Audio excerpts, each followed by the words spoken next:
ناظرین، first world war میں سلطنت عثمانیہ نے انگریزوں کے خلاف جرمنی کا ساتھ دیا۔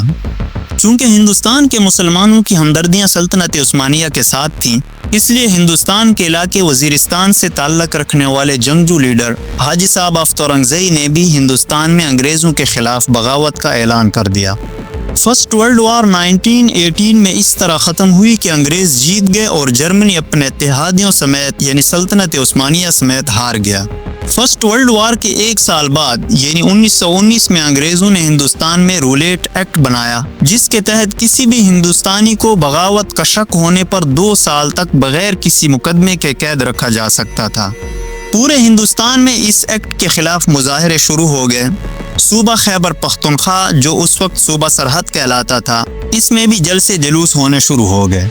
اسی سلسلے میں وزیرستان کے علاقے اتمنزئی میں بھی ایک جلسہ ہوا، اور وہ جلسہ ایک انتشار کا شکار تھا۔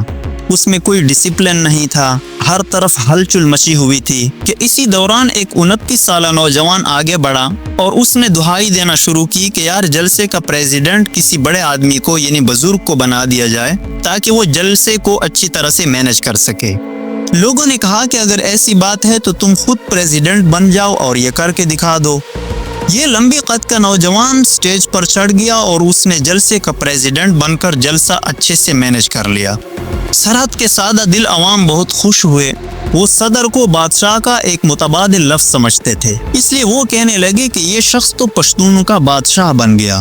اسی لفظ کو انہوں نے اپنے قبائلی لہجے میں بادشاہ سے باچا کر دیا، اور یوں وہ لمبی قد کا نوجوان جس کا اصل نام عبدالغفار خان تھا، بادشاہ خان یعنی باچا خان کہلانے لگا۔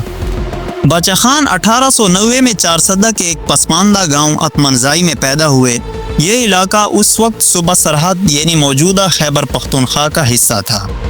ان کے والد بہرام خان ایک زمیندار تھے، لیکن وہ اپنے بچوں کو انگریزی تعلیم دلوانا چاہتے تھے، لیکن مسئلہ یہ تھا کہ علاقے کے علماء اس کے حق میں نہیں تھے۔ وہ انگریزوں اور انگریزی تعلیم دونوں سے نفرت کرتے تھے۔ ان کا خیال تھا کہ صرف قرآن مجید کی تعلیم ہی ہر شخص کے لیے کافی ہے۔ علماء کی مخالفت کی وجہ سے کسی بھی پشتون کے لیے انگریزی پڑھنا ناممکن ہو چکا تھا۔ معاشرہ انگریزی پڑھنے والے کا بائیکاٹ کر دیتا تھا۔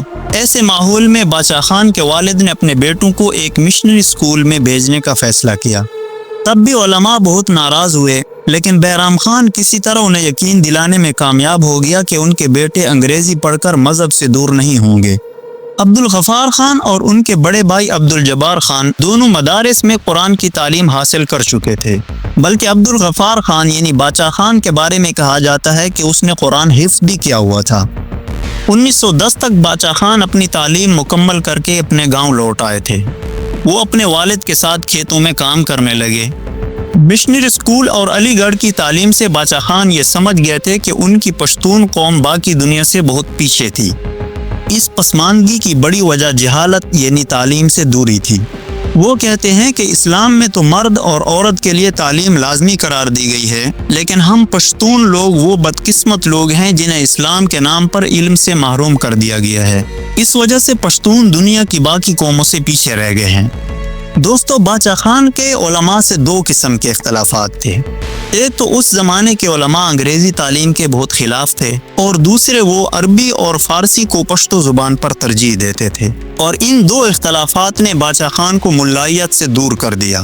وہ سیکولر خیالات رکھنے لگے، حالانکہ روایتی مذہب سے ان کی وابستگی اسی طرح رہی۔ وہ نماز بھی پڑھتے تھے، حج بھی کیا، اور مسلمانوں کے قبلہ اول مسجد اقصی بھی گئے۔ اسی سفر میں ان کی دوسری بیوی بیت المقدس میں ایک حادثے کا شکار ہو کر فوت ہو گئی اور اسے مسجد اقصی کے احاطے میں دفن کیا گیا۔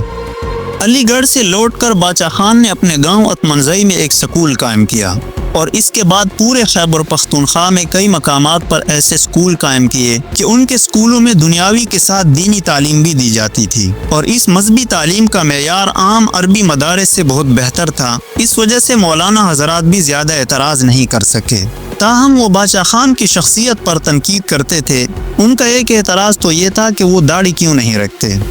عبدالغفار خان یعنی باچا خان نے ان کا اعتراض دور کرنے کے لیے داڑھی رکھ لی، لیکن علماء نے دوسرا اعتراض کیا کہ یہ داڑھی شریعت کے مطابق نہیں ہے، یعنی ایک مٹھی نہیں ہے۔ لیکن باچا خان نے اس اعتراض کی پرواہ نہیں کی اور وہ اپنے کام میں مصروف رہے۔ وہ گاؤں گاؤں جا کر لوگوں کو جدید علم کی اہمیت بتاتے تھے اور پشتون لوگوں پر ان کی باتوں کا بہت اثر ہوتا تھا۔ باچا خان پشتونوں کو سیاسی طور پر بھی منظم کرنا چاہتے تھے۔ جب فرسٹ ورلڈ وار کے دوران ایک جنگجو لیڈر حاجی صاحب آف تورنگزئی نے انگریزوں کے خلاف بغاوت کا اعلان کیا تو یہ چونکہ باچا خان کے بہت قریبی ساتھی تھے، باچا خان نے انہیں اپنے اسکولوں کا سرپرست بنا رکھا تھا، لہٰذا اس وجہ سے انگریزوں نے باچا خان کے تمام اسکول بند کرا دیے، اسکولوں کے عملے کو جیل میں ڈال دیا۔ تاہم باچا خان کسی وجہ سے گرفتاری سے بچ گئے۔ عبدالغفار خان یعنی باچا خان سمجھ گئے تھے کہ امن اور تعلیم ہی وہ دو راستے ہیں جن کی وجہ سے پشتون قوم کو انقلاب کے لیے تیار کیا جا سکتا تھا، اور وہ سمجھ گئے تھے کہ گولی اور بندوق کسی مسئلے کا حل نہیں ہے۔ اس لیے 1929 میں غفار خان نے نان وائلنس کی بنیاد پر ہی اپنی ایک سیاسی تنظیم خدائی خدمتگار بھی قائم کر لی۔ اس کے جوان سرخ قمیصیں پہنتے تھے، اس لیے انہیں ریڈ شرٹس یا سرخ پوش بھی کہا جاتا تھا۔ اس زمانے میں یہ رواج تھا کہ کئی سیاسی تنظیمیں کسی خاص رنگ کی شرٹ پہن لیتی تھیں، اس طرح وہ یہ ظاہر کرتی تھی کہ ہم بہت ڈسپلنڈ اور آرگنائزڈ جماعتیں ہیں۔ اسی طرح خدائی خدمتگار والوں نے بھی سرخ کپڑے پہننا شروع کر دیے۔ دوستو، پشتونوں کو جن میں بدلہ لینا ایک غیرت کا مسئلہ ہوتا ہے، انہیں نان وائلنٹ تحریک پر راضی کرنا آسان نہیں تھا، اور یہی ہوا کہ تنظیم کا امتحان بہت جلد آ گیا۔ خدائی خدمتگار تنظیم قائم ہونے کے اگلے ہی سال انگریزوں نے اسے نشانے پر رکھ لیا۔ خاص طور پر کارکنوں کی ریڈ شرٹس نے تو برٹش گورنمنٹ کو ان کا بدترین دشمن بنا دیا۔ وہ سمجھتے تھے کہ یہ لوگ کوئی بغاوت کرنا چاہتے ہیں، لیکن یہ بات سچ نہیں تھی۔ خدائی خدمتگار تحریک کا کسی قسم کا ہتھیار اٹھانے کا کوئی ارادہ نہیں تھا۔ وہ برطانوی حکومت کا خاتمہ تو چاہتے تھے، لیکن ایک پرامن سیاسی طریقے سے، ہتھیاروں سے نہیں۔ لیکن برطانوی حکومت اس وہم میں مبتلا ہو گئی اور خدائی خدمتگار کو کچلنے کے لیے کارروائیاں شروع کر دیں۔ 23 اپریل 1930 کے روز باچا خان کو گرفتار کر لیا گیا، اور اس گرفتاری پر احتجاج کے لیے خدائی خدمتگار کے کارکن بڑی تعداد میں پشاور کے قصہ خانی بازار میں جمع ہو گئے۔ پشاور کے ڈپٹی کمشنر سر اوبرائے میٹکاف نے ان پرامن مظاہرین کو کچلنے کے لیے فوج طلب کر لی اور فائرنگ کا حکم دے دیا۔ خدائی خدمتگار پشتون تھے اور انگریزوں کو خوف تھا کہ یہ لوگ جوابی فائرنگ کریں گے، لیکن کسی بھی کارکن نے ہتھیار نہیں اٹھایا۔ وہ گولیوں کو اپنے سینے پر روکتے رہے۔ جب کارکنوں کی ایک صف گولیوں سے ڈھیر ہو جاتی تو دوسری صف آگے آ جاتی۔ اس طرح دیکھتے ہی دیکھتے کم از کم 200 کے قریب لوگ اپنی جانوں سے ہاتھ دھو بیٹھے، لیکن کسی نے بھی جواب میں کوئی کارروائی نہیں کی۔ پشاور کے یادگار چوک کا نام اسی قتل عام کی یاد میں رکھا گیا تھا۔ خدائی خدمتگاروں نے اپنے لیڈر کی بات مان کر وائلنس نہیں کیا تھا، لیکن ان کا پشتون خون جوش مار رہا تھا۔ بہت سے کارکن انتقام لینے کے لیے بے چین تھے۔ پارٹی کے کچھ لیڈرز نے جیل میں باچا خان سے ملاقات کی اور اس واقعے کا بدلہ لینے کی خواہش ظاہر کی۔ باچا خان نے انہیں منع کیا اور ہندوستان میں مسلمانوں کی بڑی جماعت مسلم لیگ سے رابطے کا حکم دے دیا۔ باچا خان کا خیال تھا کہ مسلم لیگ خدائی خدمتگاروں کے ساتھ ہونے والے ظلم پر ہندوستان بھر میں آواز اٹھائے گی، لیکن ایسا کچھ نہیں ہوا، اور یہی وہ موڑ تھا جس کے بعد باچا خان مسلم لیگ کے بجائے گاندھی کے ساتھ چلے گئے اور پھر پاکستان میں شمولیت سے بھی انکار کر دیا۔ یہ سب کیسے ہوا اور کیوں کر ہوا، اور قائد اعظم نے پاکستان بننے کے 8 دن بعد ہی باچا خان کے بھائی کو صوبہ سرحد یعنی خیبر پختونخوا کے وزیر اعلیٰ کے منصب سے کیوں برطرف کیا، اور مسلم لیگ کے وزیر اعلیٰ نے بابڑا میں سینکڑوں پشتونوں کا قتل عام کیوں کیا، یہ سب ہم آپ کو اگلے ایپیسوڈ میں بتائیں گے۔ تب تک کے لیے اجازت دیجیے، شکریہ۔